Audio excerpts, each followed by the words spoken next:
ابھی پرسوں صبح کی بات ہے، فجر کی نماز سے پہلے ایک فون آیا میرے پاس. ایک اللہ کی بندی عالمہ جو سلسلے میں داخل ہے، اور میری معلومات کے مطابق اللہ کا شکر ہے، اللہ کا فضل، اللہ کی توفیق سے وہ بچی بھی بہت نیک ہے، اس کے شوہر بھی بہت صالح عالم ہیں، اور دونوں مل کر اپنے علاقے میں بہت دین کا کام کر رہے ہیں. اللہ نظر بد سے بچائے اور قبول فرمائے. اس اللہ کی بندی نے فون کر کے مجھ سے کہا کہ حضرت میں کئی مہینے سے بات کرنا چاہ رہی ہوں، بات ہی نہیں ہو پا رہی ہے آپ سے. کیا مسئلہ ہے؟ مسئلہ یہ ہے کہ میں چونکہ مستورات میں خواتین میں کام کرتی ہوں، میں چونکہ عورتوں میں کام کرتی ہوں، برابر اجتماعوں میں جاتی ہوں، تو مجھے آئے دن ایسی غم زدہ، بے سہارا، لاوارث بیوہ اور مطلقہ بہنیں ملتی ہیں کہ جن کے حالات سن کر خون کے آنسو رونے کا دل چاہتا ہے. اتنا دکھ ہوتا ہے کہ وہ کیسی زندگی گزار رہی ہیں، کیا ہو رہا ہے ان کے ساتھ، کیا سلوک ہو رہا ہے. نہ سسرال میں ان کی کوئی جگہ، نہ میکے والے ان کو رکھنے کے لیے تیار. کوئی کہاں زندگی گزار رہی ہے، کوئی اپنے بچوں کی خاطر بس جی رہی ہے بیچاری. عمر ہے 30 سال، عمر ہے 28 سال، اسی عمر میں بیوہ ہو گئی، اسی عمر میں طلاق ہو گئی.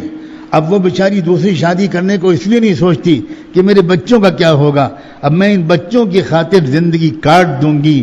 بس یہ دعا کریے کہ میرے بچے اپنے پیروں پہ کھڑے ہو جائیں اور ان کی شادیاں ہو جائیں، پھر اللہ مجھے اٹھا لے. میں اور اب کسی مقصد کے لیے جینا نہیں چاہتی. ایک ماں ہے، ماں اپنے بچے کے لیے میں جینا چاہتی ہوں.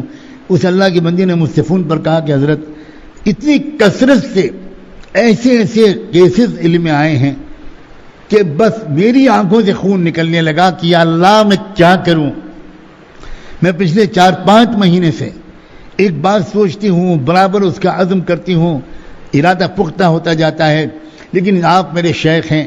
میں نے سوچا تھا کہ میں آپ سے اپنا حال دل بیان کر کے آپ سے مشورہ لوں گی تب کوئی قدم اٹھاؤں گی.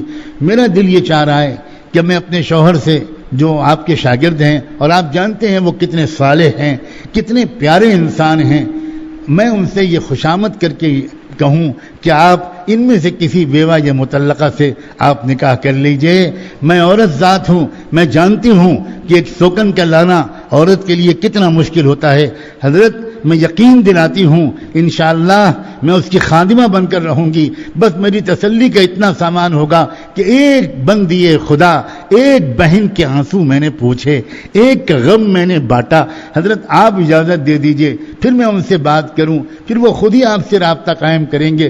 حضرت میں یقین دلاتی ہوں کہ یہ میرا مقصد ہے، اور مجھے امید ہے میرے شوہر میری نیت پر بھروسہ کر کے مان جائیں گے. آپ کسی طرح مجھے مشورہ دے دیجئے، کیا میں ایسا کروں؟ میں سچ کہتا ہوں، میں جواب کیا دیتا، مجھے رشک آتا رہا اس بندی پر، سلام بھیجتا رہا اس اللہ کی بندی پر، دعا کرتا رہا کہ اللہ اس کے اخلاص کو، اس کی خیر خواہی کو، اس کی انسانیت دوستی کو اور بڑھائے. یہ ہے حقیقی اسلام اور یہ ہے اعمال صالحہ.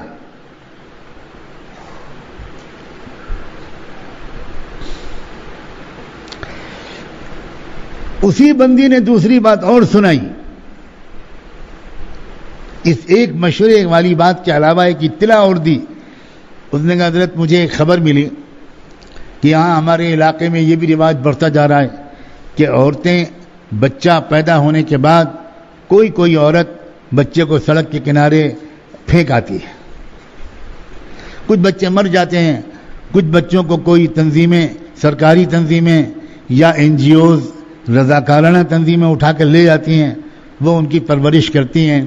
مجھے پتہ چلا کہ فلاں اسپتال میں 3 معذور بچے ہیں، بالکل معذور ہیں، دماغی لحاظ سے بالکل معذور ہیں.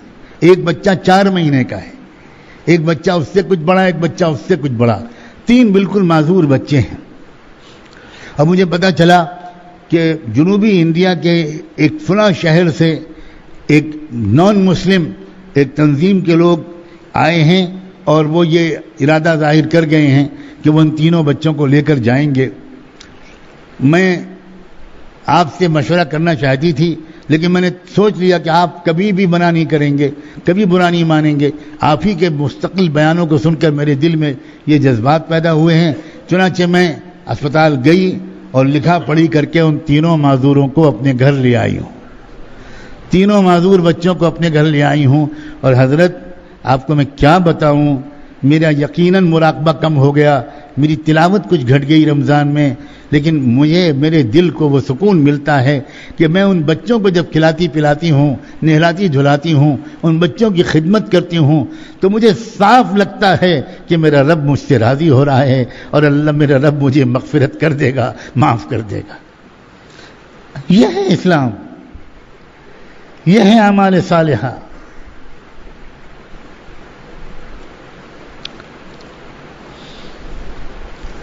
شرم آتی ہے ایمانداری کی بات, شرم آتی. ہر ایک کی زبان پر ہے کہ صاحب فلاں صاحب کے ساتھ کاروبار مت کرنا, ہاں داڑھی اور چلے کو نماز کو مت دیکھنا, نہایت بے ایمان آدمی ہے. یہ عام زبانوں پر ہے کہ نہیں؟ لوگ یہاں تک کہنے لگے ہیں کہ کسی مسلمان کے اوپر بھروسہ مت کرنا, کسی ہندو کے ساتھ تم کاروبار کر لینا, کسی مسلمان پہ بھروسہ مت کرنا. لوگ یہاں تک کہنے لگے ہیں کہ دیندار انسان کے ساتھ تو کبھی کاروبار میں پارٹنرشپ مت کرنا.